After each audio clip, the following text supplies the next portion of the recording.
L'un des principes fondamentaux de l'entrepreneuriat est qu'un entrepreneur doit connaître un peu de tout et tout d'un peu. Pour réussir dans la gestion des relations interpersonnelles, vous devez partir du postulat selon lequel chaque individu est une personne importante et chaque opportunité est une opportunité stratégique. La vente professionnelle commence par l'éducation du client et le client ne peut pas être éduqué par un vendeur qui ne maîtrise pas son produit. Répondez de la meilleure des façons. Répondez de la meilleure des façons. C'est la leçon numéro 7. Bienvenue. Nous sommes à la suite de notre module « Comment rester focalisé sur vos rêves ». Je commence par cette citation d'Isaac Newton, le grand scientifique, physicien, mathématicien. Isaac Newton disait « Si j'ai pu voir mieux que les autres, c'est parce que je me suis tenu sur les épaules des géants. Si j'ai pu voir mieux que les autres, c'est parce que je me suis tenu sur les épaules des géants. » Matière à penser. Pour rester focalisé sur vos rêves, vous devez apprendre à répondre de la meilleure des façons.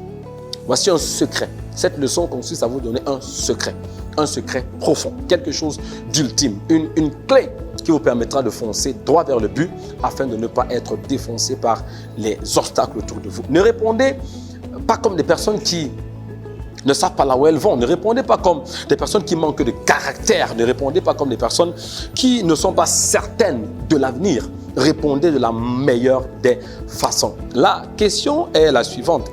Répondre à qui? Nul n'a jamais accompli de grands rêves. Si il était accepté de tous et embrassé de tous et apprécié de tous. Non. Les gens qui accomplissent de grands rêves, généralement, c'est des personnes qui vont avoir des oppositions. C'est pourquoi si personne ne s'oppose à vos rêves, c'est un indicateur que vous ne rêvez pas suffisamment grand.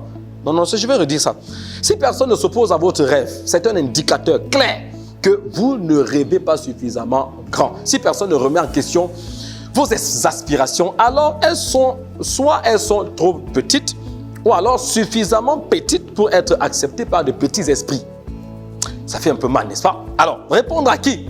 C'est répondre à la communauté des sceptiques. Il y a des gens qui sont sceptiques, ceux qui n'ont jamais cru à votre rêve. Ils n'ont jamais cru que vous pouviez atteindre la lune. Et aujourd'hui, vous voient toucher le soleil. Ceux qui n'ont jamais cru que vous pouviez parler à des milliers de personnes, non, à des dizaines de personnes, à des centaines ou à des milliers. Mais aujourd'hui, vous voyez parler non seulement à des milliers, mais à des millions de personnes. Ceux-là qui n'ont jamais cru qu'un jour vous deviendrez financièrement stable, mais aujourd'hui, vous voyez financièrement indépendant. C'est-à-dire, ils n'ont jamais pensé qu'un jour vous allez atteindre la stabilité financière. C'est-à-dire, vous pouvez manger 2 ou 3 repas, vous pouvez envoyer les enfants à l'école, vous pouvez payer votre loyer ou alors vous permettre d'avoir quand même une maison que vous êtes construite. Vous vous déplacez. Non, ils n'ont jamais cru que vous pouvez atteindre la stabilité. Mais là, vous n'êtes pas seulement dans la stabilité, vous êtes en tenant la liberté financière totalement. Vous êtes riche. C'est à cela qu'il faut répondre. Mais la question est la suivante. Répondre comment? Parce qu'en réalité, tout le monde répond. Mais les gagnants et les perdants ont des façons différentes de répondre. Et je fais une analyse très rapide, en 2 ou 3 points rapidement. Tandis que les perdants répondent par leurs paroles, les gagnants, eux, ils répondent par leurs actes.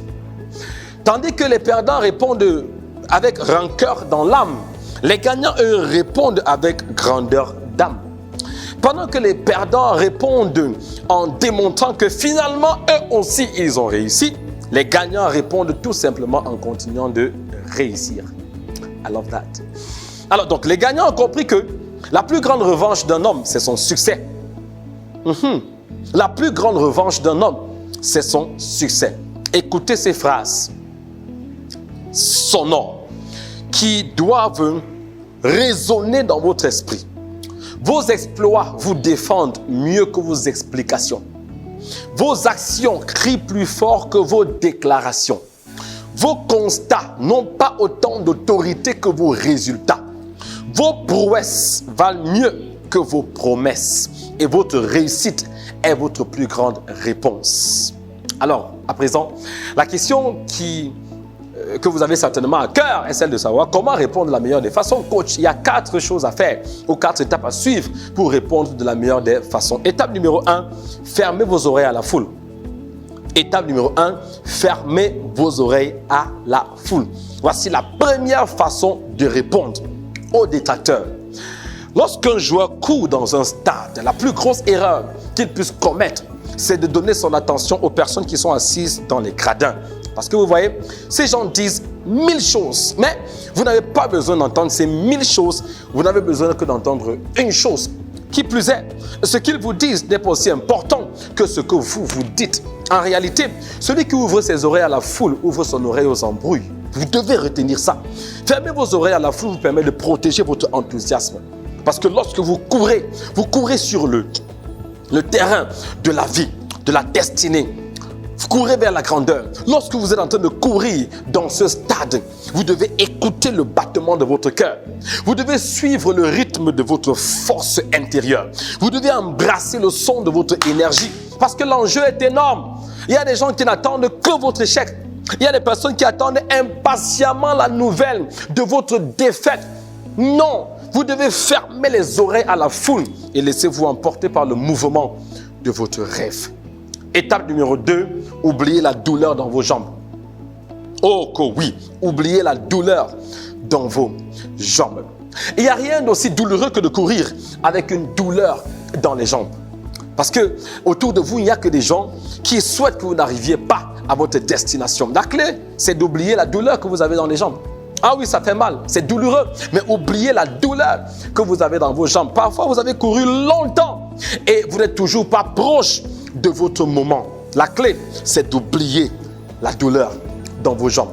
Aucun coureur ne peut écouter la douleur dans ses jambes et remporter la victoire. Retenez ceci.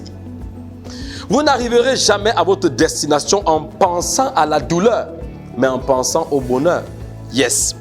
Vous n'arriverez jamais à votre destination en pensant à la douleur, mais en pensant au bonheur. Et c'est Helen Keller, cette grande femme qui a marqué le XXe siècle, qui disait « En gardant les yeux fixés sur le soleil, on ne voit pas d'ombre. » Yes. Alors, vous avez les regards fixés sur le soleil de votre rêve. Vous ne verrez pas les ombres des difficultés. Portez votre attention sur le bonheur que vous poursuivez et vous oublierez la douleur que vous ressentez. Yes! Portez votre attention sur le bonheur que vous poursuivez et vous oublierez la douleur que vous ressentez. Étape numéro 3, restez focalisé sur la ligne d'arrivée. Alors, il y a une ligne d'arrivée et c'est ici que se trouve le secret pour oublier la douleur dans les jambes. Parce que vous dites d'oublier la douleur dans les jambes, c'est facile. Mais vous savez, il y a ce qu'on appelle l'adrénaline.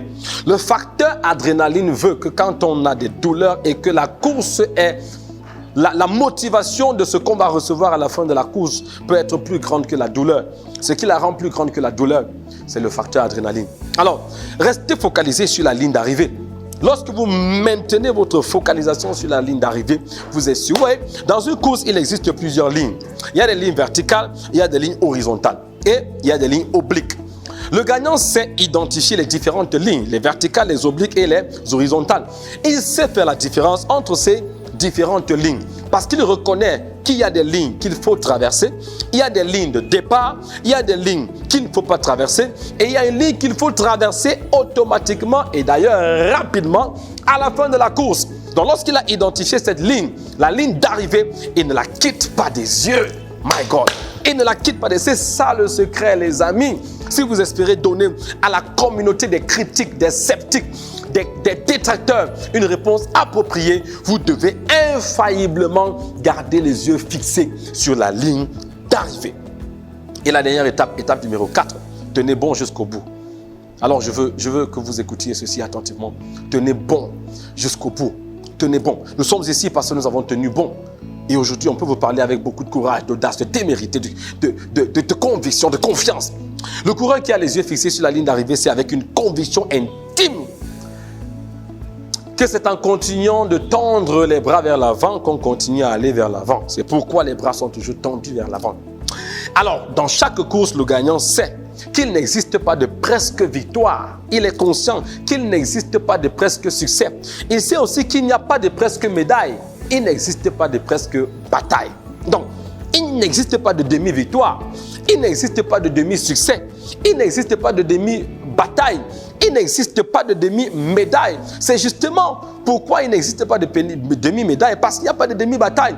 S'il n'y a pas de demi-médaille, c'est parce qu'il n'y a pas de demi-bataille. Donc les champions le savent. Et c'est pourquoi ils ne font pas de courses relatives. Ils courent à plein régime. Les champions courent à plein régime. que ce soit en or, que ce soit en argent, que ce soit en bronze, nul ne peut obtenir une médaille s'il n'a pas fini la course. Donc pour obtenir la médaille, cette jolie médaille, cette belle médaille, cette médaille en or, en argent, en bronze que vous désirez obtenir, vous devez courir jusqu'à la fin. Alors vous devez tenir bon jusqu'au bout. Tenez bon jusqu'au bout. En résumé, pour rester focalisé sur vos rêves, vous devez savoir répondre de la meilleure des manières. Et on a déjà dit à qui répondre? Aux détracteurs, à la communauté des sceptiques, la communauté des critiques. Maintenant, comment vous devez répondre? Vous devez être fort. Pour répondre, vous devez être fort. Et comment est-ce qu'on est fort? Par les 4 étapes que j'ai présentées. 1. Fermez les oreilles à la foule. C'est le F. Oubliez la douleur dans les jambes. C'est le O. Restez focalisé sur la ligne d'arrivée. C'est le R. Et tenez bon jusqu'au bout. C'est le T. Restez fort. Rappelez-vous que tout le monde répond. Mais en tant que gagnant, parce que vous êtes un gagnant, vous devez répondre de manière positive. Réagir de manière négative réduit votre niveau d'énergie, réduit votre niveau d'enthousiasme, réduit votre niveau de grandeur et peut même aller jusqu'à réduire votre élan. Parce qu'en réagissant de manière négative, vous prêtez votre attention à l'adversité et vous êtes distrait. Alors concentrez-vous sur ce que vous voulez accomplir et accomplissez-le. Je vous retrouve à la dernière leçon numéro 8 de ce module, comment rester focalisé sur vos rêves. Champions for Life.